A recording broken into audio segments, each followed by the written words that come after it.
Você já ouviu falar dos homens que viveram mais de 900 anos? Seriam eles considerados super-humanos? Será que esses anos do livro de Gênesis eram literais?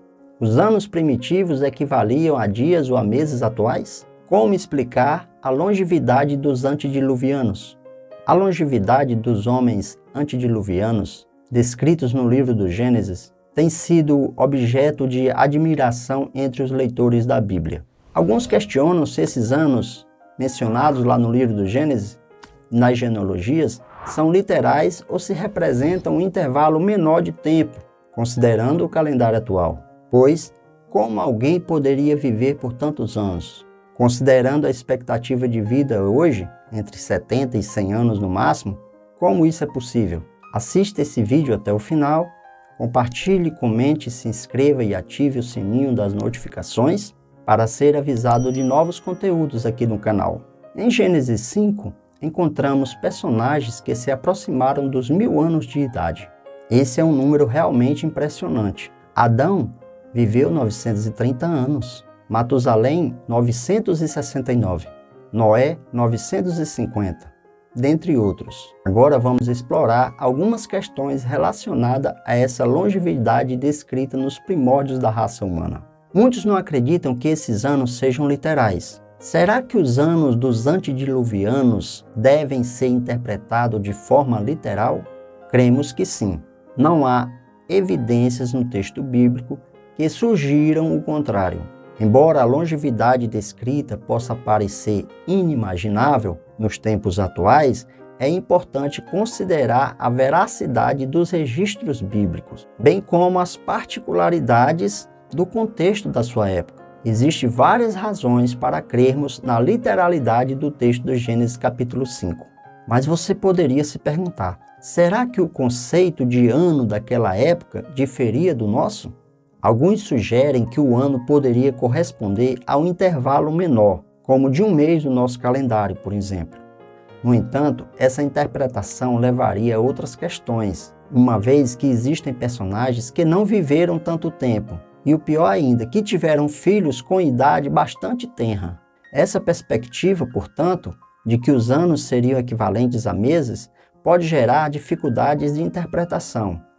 Por exemplo, a Bíblia cita aqueles que geraram filhos com certo número de anos, mas se considerarmos que os anos apresentados no texto correspondem a meses, criaremos um problema que beira a insanidade. Por exemplo, a Bíblia registra que Malael viveu 65 anos antes de gerar Jared, enquanto Cainã viveu 70 anos antes de gerar Malael. Da mesma forma, Enoque viveu 65 anos antes de gerar Matusalém, e Enos viveu 90 anos antes de gerar Cainã. Se assumirmos a interpretação de que cada ano dos antediluvianos equivale a um mês do nosso calendário, surgem implicações lógicas inaceitáveis.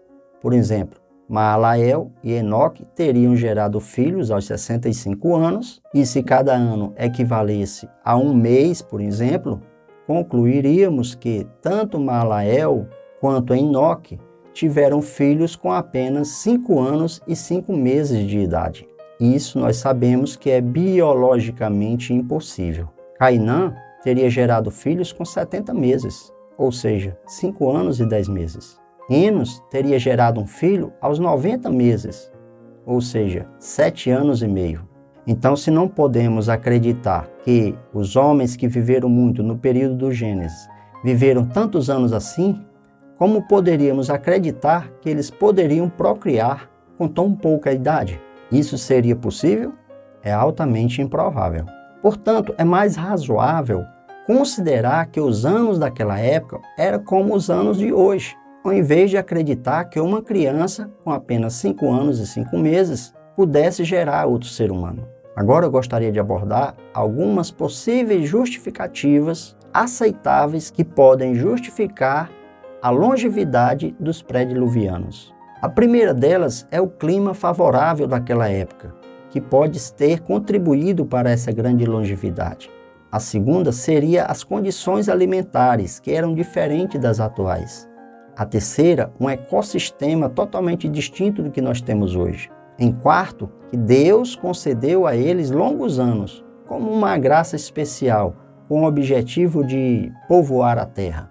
Em quinto, temos uma questão genética, que sem as mutações ou os defeitos que hoje a humanidade tem, que fazem com que surjam mais e mais doenças, a vida era mais saudável e longeva. Outro ponto é que essa longevidade pode revelar, mesmo que de forma limitada, o plano de Deus inicial para o homem, que não era a morte, mas sim a vida eterna, mas que por causa do pecado, as consequências do pecado, veio a morte. Então veja, os motivos de tamanha longevidade podem ser diversos. A história recente demonstra que até bem pouco tempo, a expectativa de vida humana chegou a míseros 40 anos de idade, mas que hoje já há lugares no mundo em que essa expectativa de vida dobrou, mostrando com isso que, dependendo da qualidade de vida humana, a expectativa de vida aumenta consideravelmente. Além disso, é importante também lembrar que as condições do mundo antigo eram diferentes da que temos hoje. A vida era mais simples e uniforme. Tudo isso pode ser justificado cientificamente. Contudo, existe algo que deve ser também aceito por fé. Eles viveram muito porque Deus quis, e assim Ele fez. Não podemos esquecer que mesmo após o dilúvio, os descendentes de Noé também desfrutaram de uma vida bastante longa, entre 300 e 400 anos, por um bom período. Aí posteriormente foi caindo para a casa dos 100. Devemos lembrar que aquele momento representava um recomeço para a humanidade, e era um desejo de Deus que a terra fosse repovoada. E com isso, essa longevidade também permitia uma maior propagação da raça humana sobre a face da terra, pois enquanto mais anos eles viviam, mais filhos eles podiam gerar. Existem muitos outros motivos que podem ter levado aqueles homens a viverem tanto, mas esses são os principais aceitáveis, tanto pelos crentes, como por aqueles que muitas vezes são apenas estudiosos da Bíblia. Eu espero que eu tenha te ajudado. Meu nome é Eudeberto, este é o seu canal O que a Bíblia Diz. Peço que você se inscreva, curta, compartilhe, comente e ative aí o sininho da notificação para você ser avisado quando novos vídeos forem lançados. Que Deus abençoe a sua vida em nome de Jesus.